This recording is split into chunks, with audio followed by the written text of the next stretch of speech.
Hello student, welcome back to my channel. तो आज हम अपने लेक्चर 2 में पढ़ने वाले हैं कि एक्टिव पैसिव के रूल्स क्या होते हैं। पिछले लेक्चर में हमने पढ़ा था कि एक्टिव वॉइस क्या होता है, पैसिव वॉइस क्या होता है। आज हम समझेंगे इसके कुछ बेसिक रूल्स जो आपको हेल्प करेंगे एक्टिव से पैसिव कन्वर्ट करने में। तो देखिए, रूल नंबर 1 क्या कहता है कि identify the subject, verb, object in the active sentence to convert to passive voice. यानी कि सबसे पहला रूल आपका है कि आपको SVO यानी कि सब्जेक्ट, वर्ब और ऑब्जेक्ट, ये 3 चीज़ें आपको आइडेंटिफाई करनी आनी चाहिए किसी भी सेंटेंस में। इसके रिगार्डिंग वीडियो ऑलरेडी चैनल पे आपको मिल जाएगा कि सब्जेक्ट क्या होता है, वर्ब क्या होती है, ऑब्जेक्ट क्या होता है। तो अब जब आपको SVO मिल जाएगा, यानी कि पहला स्टेप आपने क्लियर कर लिया है। जैसे यहाँ पे एक सेंटेंस दिया है, आई प्ले क्रिकेट, तो आई आपका सब्जेक्ट हो गया, यानी कि डूअर ऑफ द एक्शन, उस काम को करने वाला। एक्शन क्या हुआ, प्ले, और ऑब्जेक्ट यानी कि उस काम को रिसीव क्या हो रहा है एक तरीके से, वो आपका हो गया ऑब्जेक्ट। ऑब्जेक्ट भी 2 टाइप के होते हैं, डायरेक्ट इनडायरेक्ट। आपको मैंने डिस्क्रिप्शन में भी मिल जाएगी वीडियो। नेक्स्ट देखिए, इसमें एक और स्टेटमेंट दिया है, Rahul goes to the market. तो कौन एक्शन कर रहा है, राहुल। तो डूअर ऑफ द एक्शन हो गया आपका सब्जेक्ट, क्या एक्शन हो रहा है आपका वर्ब, और क्या इसमें रिसीव हो रहा है यानी कि कहाँ, बेसिकली आपका ऑब्जेक्ट हो गया। सेकंड हमारा जो रूल होता है वो क्या कहता है कि subject become object and object become subject. यानी कि कोई सेंटेंस है, उसका सब्जेक्ट जब हम उसको एक्टिव से पैसिव में बनाएंगे तो वो ऑब्जेक्ट बन जाएगा। यानी कि कोई सेंटेंस है तो उसका सब्जेक्ट हम अगर एक्टिव टू पैसिव बनाएंगे तो सब्जेक्ट ऑब्जेक्ट की जगह पे चला जाएगा और ऑब्जेक्ट सब्जेक्ट की जगह पे चला जाएगा। यानी कि ये जो SVO हम इस तरीके से लिखते हैं, ये OVS करके लिखा जाएगा स्ट्रक्चर में।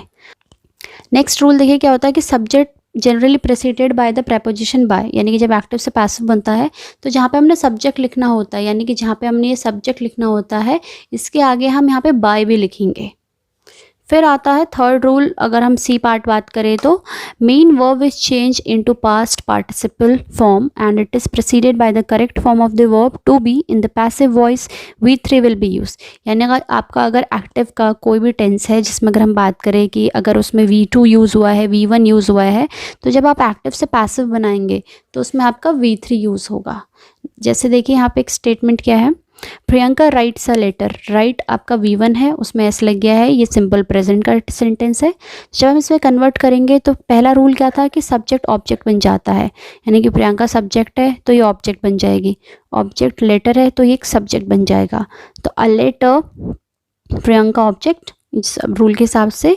राइट का थर्ड फॉर्म होता है हमारा रिटन, और नए सब्जेक्ट से पहले हमारा क्या लगता है यहाँ पे बाय। बाकी स्ट्रक्चर इज कैसे आया, रिटन कैसे कन्वर्ट हुआ, ये हम अपना टेंस कन्वर्जन में पढ़ेंगे। तो a letter is written by Priyanka. Second statement कहता है ही प्लेड चेस। तो ये आपका V2 है ऑलरेडी, प्ले का सेकंड फॉर्म में, V3 भी यही रहता है। सब्जेक्ट बिकम ऑब्जेक्ट, सब्जेक्ट जो था चेस पहले ऑब्जेक्ट था, वो सब्जेक्ट बन गया। हमारा जो सब्जेक्ट था वो ही यहाँ पे ऑब्जेक्ट प्रोनाउन बन गया। सब्जेक्ट ऑब्जेक्ट प्रोनाउन का भी एक वीडियो है, वो देख लीजिएगा। यहाँ पे फिर है हमारा हिम बन गया, उससे पहले बाय लग गया, V3 हमारा प्लेड हो गया। तो chess was played by him. अब टू बी वर्ब्स क्या होती हैं, जो एड ऑन होती हैं इनके आगे, V3 के आगे, जो भी हमने यहाँ ले रूल में पढ़ा था, ये to be verbs am, being, been, are, is, was, were, has, have, ऐसे has, have, had आपकी हैविंग वर्ब्स होती हैं। ये सारी आपकी टू बी वर्ब्स के अंदर काउंट होता है। अब जो नेक्स्ट रूल की अगर हम बात करें, जब हम एक्टिव से पैसिव बनाते हैं, जैसे यहाँ पे ही आपने देखा था वो हिम में कन्वर्ट हुआ था, वैसे ही यहाँ पे चेंज ऑफ प्रोनाउंस होते हैं कुछ एक्टिव से पैसिव बनाते वक्त। ये मैंने बगल में लिखे हैं, ये आप अपना नोट भी कर सकते हैं। आई हमारा मी में कन्वर्ट हो जाता है, वी अस में कन्वर्ट होता है, यू में कन्वर्ट होता है, ही हिम में, शी हर में, इट में, और दे देम में। जैसे कि यहाँ पे कुछ एग्जाम्पल्स मैंने दिए हैं चेंज ऑफ प्रोनाउंस के, आप देख सकते हैं। शी सिंग्स अ सॉन्ग, तो यहाँ पे सी सब्जेक्ट प्रोनाउन में था, जब ये पैसिव बनेगा तो ये ऑब्जेक्ट प्रोनाउन बन जाएगा। तो शी का क्या रिप्लेसमेंट होता है, हर। तो a song is sung by her. I am making a cake is being made by me. I का मी में कन्वर्ट हो गया। He would sing a song would be sung by him. तो he यहाँ पे किस में कन्वर्ट हो गया, हिम में कन्वर्ट हो गया। यानी कि सब्जेक्ट प्रोनाउन ऑब्जेक्ट प्रोनाउन में कन्वर्ट हो जाते हैं जब एक्टिव टू पैसिव बनते हैं। नेक्स्ट देखिए क्या कहता है, there are some verbs with two objects, यानी कुछ कुछ ऐसे वर्ब्स होते हैं जहाँ पे दो ऑब्जेक्ट होते हैं। In such case either of the object, यानी कि इस केस में क्या किया जाता है, आप ध्यान से देखिए, जो आपका पर्सनल ऑब्जेक्ट होता है can be changed into subject and other object is retained as an object. यानी कि अगर दो ऑब्जेक्ट हैं तो जो पहला ऑब्जेक्ट है वो अगर वो पर्सनल ऑब्जेक्ट है तो वो आप उसे एज अ पर्सनल यूज़ कर सकते हैं, सब्जेक्ट में कन्वर्ट कर सकते हैं, और दूसरा ऑब्जेक्ट की ही जगह पे रहता है। इस तरीके की चीज़ों को, ऑब्जेक्ट को हम रिटेन्ड ऑब्जेक्ट कहते हैं। यानी कि यहाँ पे इनडायरेक्ट ऑब्जेक्ट जो होता है ये वो हमारा पर्सनल ऑब्जेक्ट हो जाता है, जो प्रेफर किया जाता है सब्जेक्ट द्वारा। कैसे? मिसेस ध्यानी टीचर्स अस इंग्लिश। अब हमें यहाँ पे देखिए दो चीज़ दी एक तरीके से कि वो क्या करती हैं, वो इंग्लिश पढ़ाती हैं। तो वी आर, यहाँ पे दो ऑब्जेक्ट दिया है, एक वी, इसलिए यहाँ पे दो ऑब्जेक्ट, यानी कि पहला ऑब्जेक्ट जो इनडायरेक्ट ऑब्जेक्ट वो एज अ सब्जेक्ट की तरह काम करेगा। तो we are taught English, retained object as it रहेगा, बाय लग जाएगा और मिसेस ध्यानी, और English is taught to us by Mrs Dhyani. दो तरीके से हम इसे बना सकते हैं, अगर आप चाहो तो पहला ऑब्जेक्ट किसको रिटेन करना है किसको नहीं।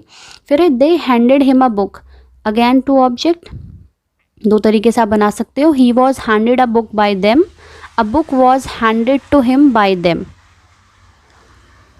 थर्ड आता है आपका पिया गेव मी अ पेन। अब ये भी आप दो तरीके से बना सकते हो, यहाँ पे देख सकते हो, I was given a pen by Pia, a pen was given to me by Pia. तो ये हमारा यहाँ पे है कि जब दो ऑब्जेक्ट दिए हैं तो आप उसको किस तरीके से कर सकते हो। एक ऑब्जेक्ट एज अ रिटेन्ड रहता है और एक ऑब्जेक्ट को आप एज अ सब्जेक्ट यूज़ कर सकते हो। तो ये था आज के लेक्चर में। नेक्स्ट लेक्चर में हम पढ़ेंगे कि टेंस कन्वर्जन कैसे होता है हमारे एक्टिव टू पैसिव में। लेक्चर पसंद आए तो लाइक कमेंट शेयर, चैनल पर नए हैं तो सब्सक्राइब करना ना भूलें।